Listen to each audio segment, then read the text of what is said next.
Gruzie, naše první opravdová exotická destinace. Malá země na pomezí Evropy a Asie. Země, která je ze severu obepínána horami Velkého Kavkazu. Díky velmi rychlému spojení, kdy z České republiky můžete být už za 3,5 hodiny v Gruzii, se tato země stala během posledních pár let velmi žádanou destinací mezi vyznavači lyžování ve volném terénu. My jsme měli obrovské štěstí, že jsme vyrazili na Velký Kavkaz v době, kdy jeho nejznámější místa nebyla ještě zdaleka tak profláklá jako dnes. Naše první kroky vedly do lyžařského střediska Gudaury, největšího lyžařského střediska v zemi. Uchvátili nás obrovské pláně, které se v blízkosti střediska nachází. Místní taxikáři jsme učili, kam pro nás mají jezdit, když jsme sjížděli severní svahy do vesnice Koby. Transport. Koby. Koby pas. Koby. Здесь кататься там. Да, Koby, туда. A ty do Koby a my do Gudaury. Сюда. To jsi se zbláznil.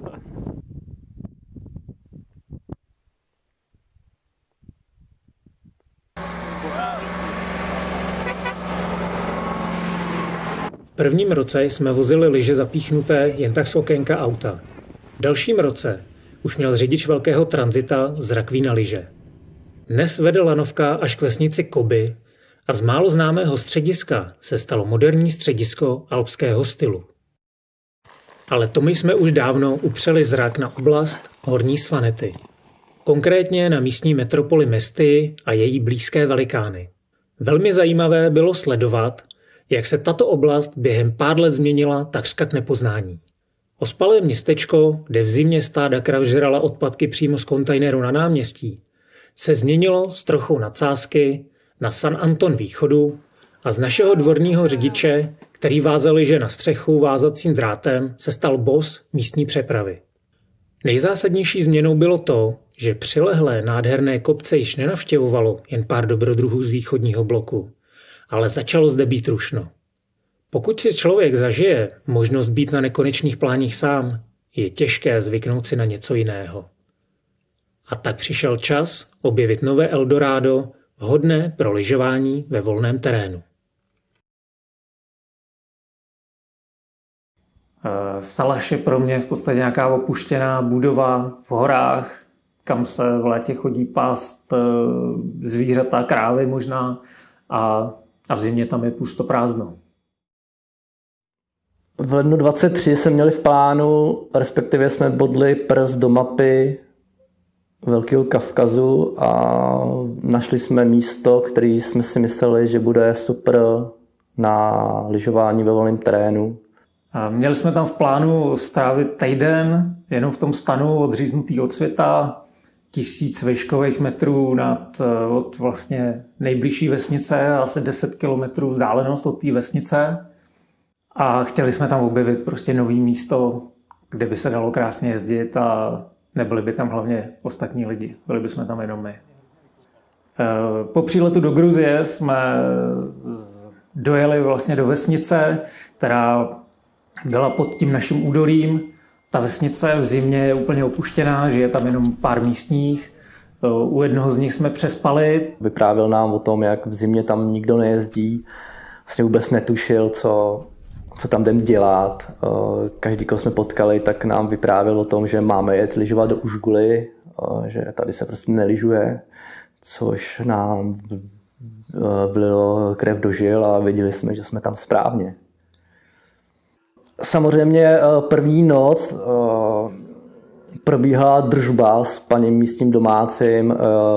Přivedl nám i své dcery, které nám hrály na místní kytary a do toho nám ruštinou vyprávěl, a my se můžeme domnívat, co říkal, protože my moc rusky neumíme. Vyprávěl o tom, jak kdysi dávno přijel šáh Páhlaví do údolí a byl s ním tam lovit medvědy, což nám přišlo jako hrozně zajímavý, že člověk, díky kterému my jsme vlastně začali jezdit do Iránu, protože ten pán postavil lyžařský střediska okolo Teheránu, kam my jsme potom dlouhá léta jezdili, tak přijedeme potom do údolí, o kterém vůbec nic nevíme a zjistíme vlastně první informaci, že tam byl páhlavý a byl lovit medvědy. Věděli jsme, že cesta bude náročná. Bylo to nějakých 1000 výškových metrů, asi 10 kilometrů od vesnice do toho údolí. Ale myslím si, že nás všechny překvapilo, jak náročný to bylo. Měli jsme vlastnoručně vyrobený boby. Pak jsme si rozdělili věci, aby každý tak táhnul stejně. Byly s náma i holčičky, ale i ty holčičky nekompromisně táhly to samé, co my, protože oni byli na tom fyzicky líp než my. Takže jsme si nehráli na hrdinu a dali jsme jim stejnou zátěž. A vyrazili jsme. A musím říct, že asi po 6 hodinách jsme teprve dorazili do cíle, což asi nikdo nečekal, že to bude tak dlouhý. Trošku nám tady zapomněli dát sníh.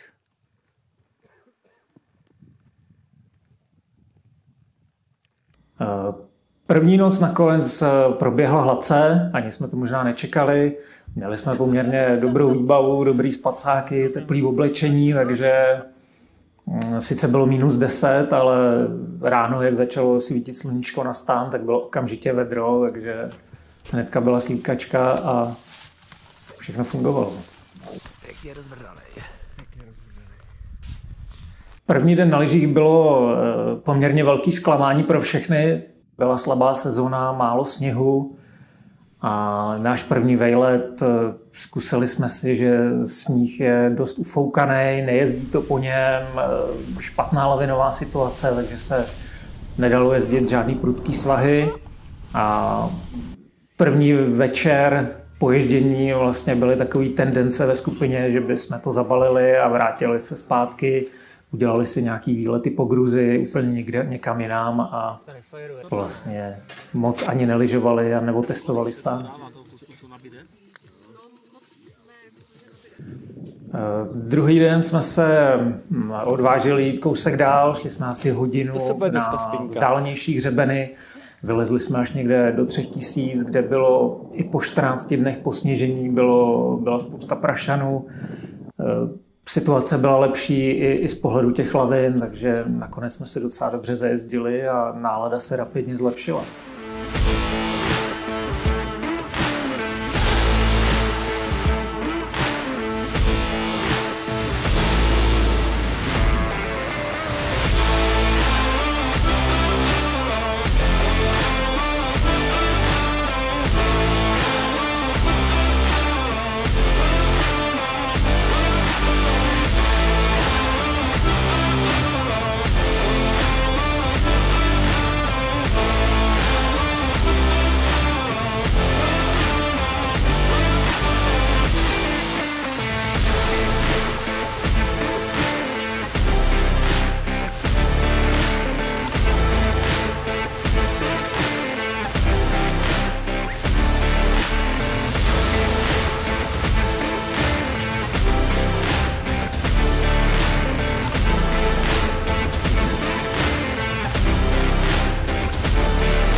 Dost dobrý.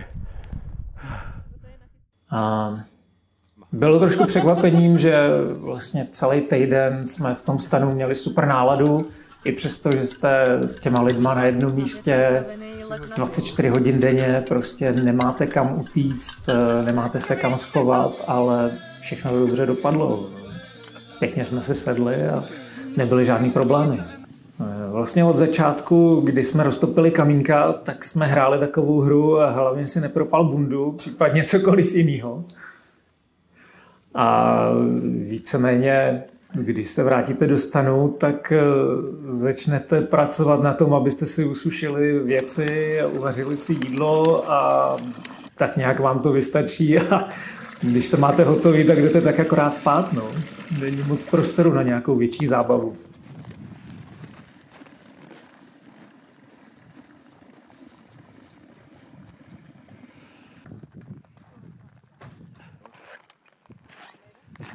Čeho?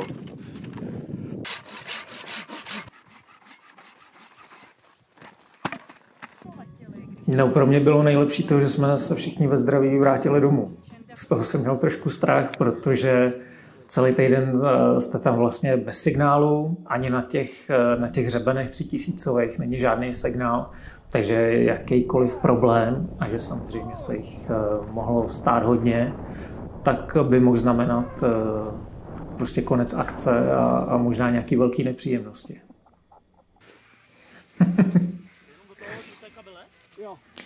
Samostatnou kapitolou pro nás byla cesta zpátky. Mysleli jsme si, že už víme, do čeho jdeme, že to nebude tak náročný jako cesta nahoru, ale opak byl pravdou.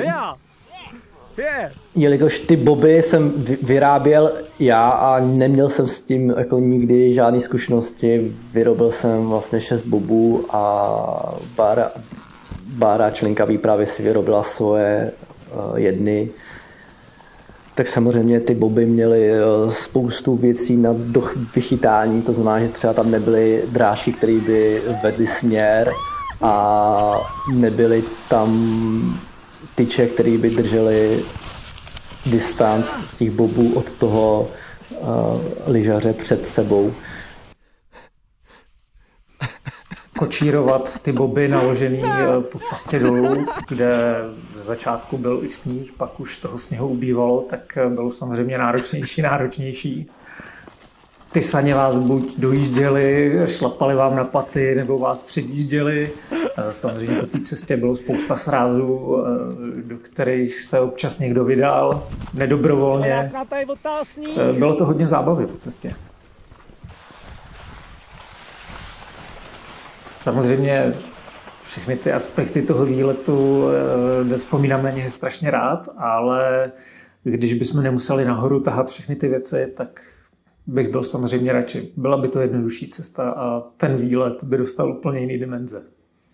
Já jsem si ten týden užil asi nejvíc, co jsem kdy byl takhle na týden na horách, asi můžu říct. Protože, jak jsem říkal, těch věcí, které by se tam mohly posrat, bylo strašně moc a ve finále se neposralo vůbec nic. Jak jsme si to naplánovali, tak to bylo a tím, že všichni se tam chovali suprově, ukázkově, tak to byl super týden. Takže já jsem si užil maximálně.